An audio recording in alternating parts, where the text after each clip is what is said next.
Mbote na bino peuple ya Afrique centrale ezawa bino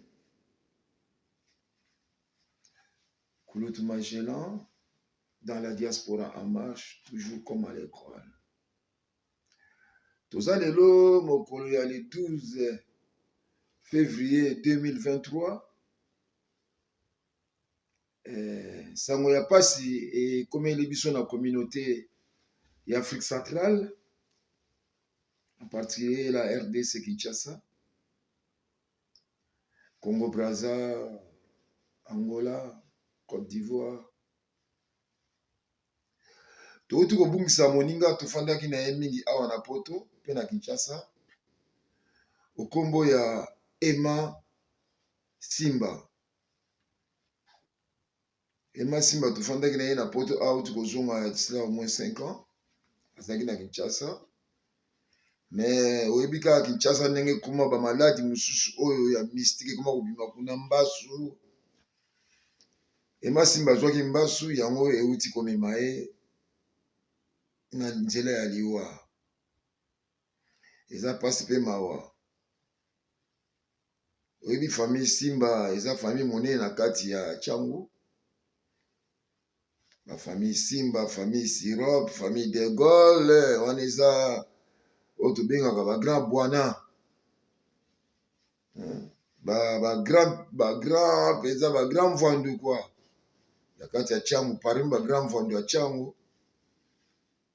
Simba zali ba mapango ya minene bo da petit Tchangu peza la ga mapango ya minene hein. Donc Emma Simba zali garçon mo azali ko utiliser une autre partie ya parcelle na bango pour organiser ba concert. Organizaka na ye concert en 1990 avec JP Kake. To salaka organisation pour tout bit sa vieniaka. Et pas na bango na le pont na bango tout bit sa pe Victoria. Donc on a caissé la nous vivants. C'est un garçon qui était courageux en Europe, à Zaro de Brune, moi tout ça n'a pas taxi. Malheureusement, l'Ivoire Kaka, il y a un faut piquer, mais bon. Paix à son âme, il a passé. Surtout moi, janvier, février, dans la communauté Nabiso, que ce soit au pays, que ce soit dans la diaspora, Batou, Bakoufi et Belé.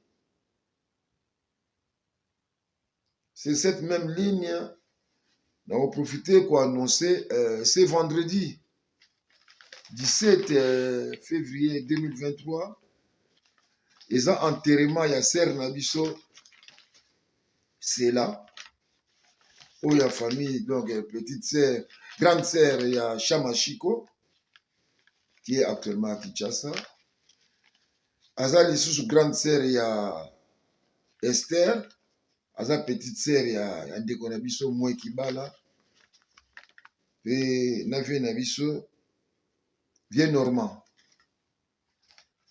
Aza Ndeko ya Wabalonzo, Ndeko ya Landu Bayaka, Ndeko ya Sœur Nzuzi, Nzuzi ya Bateta. Eza maatro.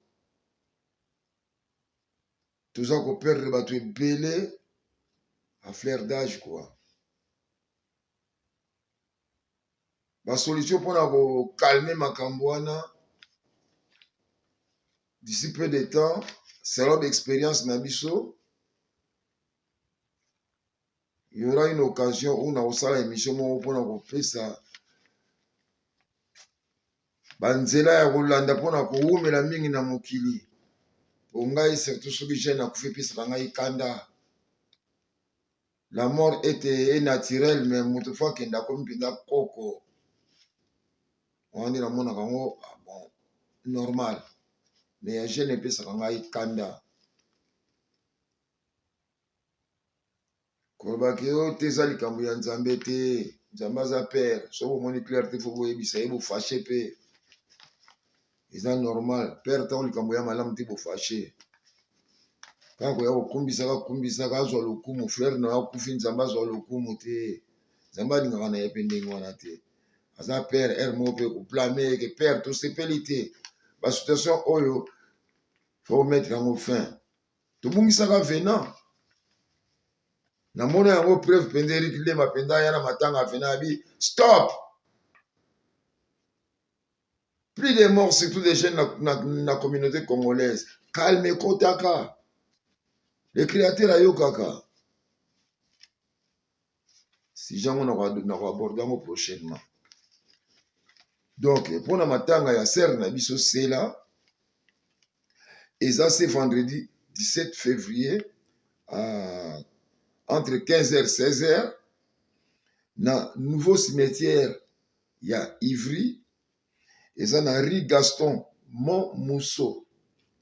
Rue Gaston Montmousseau, dans Ivry-sur-Seine. Oya lingi abenga koyoko benga vie Normand. On a ya biso ya bashama ya famille Chama Chiko.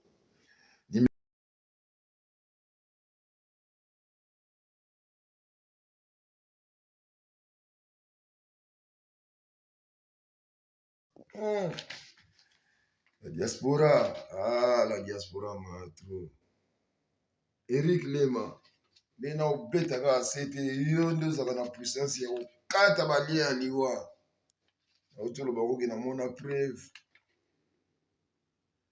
Tato bungi saka vena molube.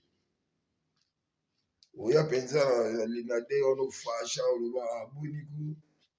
Akambo ba jeli ba ono kufa na boyango. Na poto. Na mona penza ki calme kota. Eric Lema sala biloko na yo. Nzamba pesa mutu na don na ye. Neti nga naza na don siko ya koumela. Yoza na don ya kokata balia. Kata balia makambo mawatala. Mazuka mambongo ye wana ke. Ser na biso sela. Grande sœur à Chama Chiko ye wana ke. Bombe muso ye lisusu. Toto perdre ser na biso lisusu. Delanda. Auto kufa lelo lundi le 13 na Bruxelles. Bref. Eza matro. Paralala ki pongi kande ngwana. Mwana benge na kini. Asola na mama zozwa mama te. Abengi master ya mama. Master ya mama. Aya na pale bwe mobulu. Sœur Delanda. Atiki biso. Matro. Tuviva na ye na baki. Na bapoto na bajipe kake. Toujours. Donc, dès les années à Bruxelles, pour le moment, information où ils ont propagé en Wana.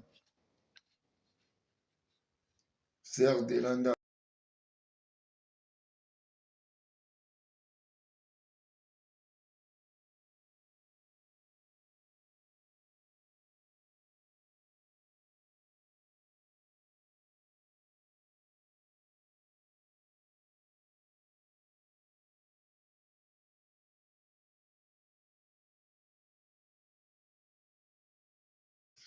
Bandeko ba bolingo bo partager message oyo hein Aïdé Sungo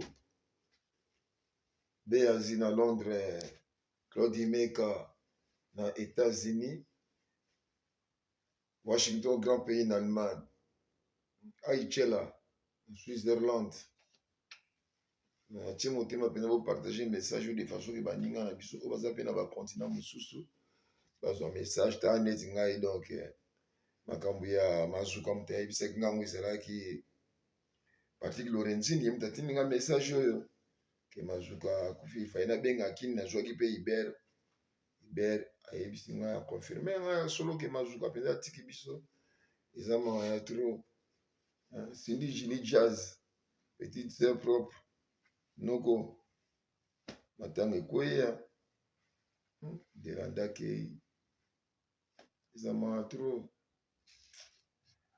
Potuville pesinga pasi makambo mawa eleki tro yango ndenge bakoma na Bible. Tu es le propre prophète de ta vie. Tu es le propre prophète de ta vie. Oyo tolobaka yango esalamaka. Oyi banda force armée na biso bakoma koloba o na kowa mpona ekolo wana balobango avant Maroc avant bitumba ya la guerre à Chaba nakoka mpona ekolo bakoma kokufa mpeko. Or dans les temps soda azalaki so ake na bitumba eza po akufa te. Oh, il est mort comme un soldat au front akufi na monduki na ye. Yo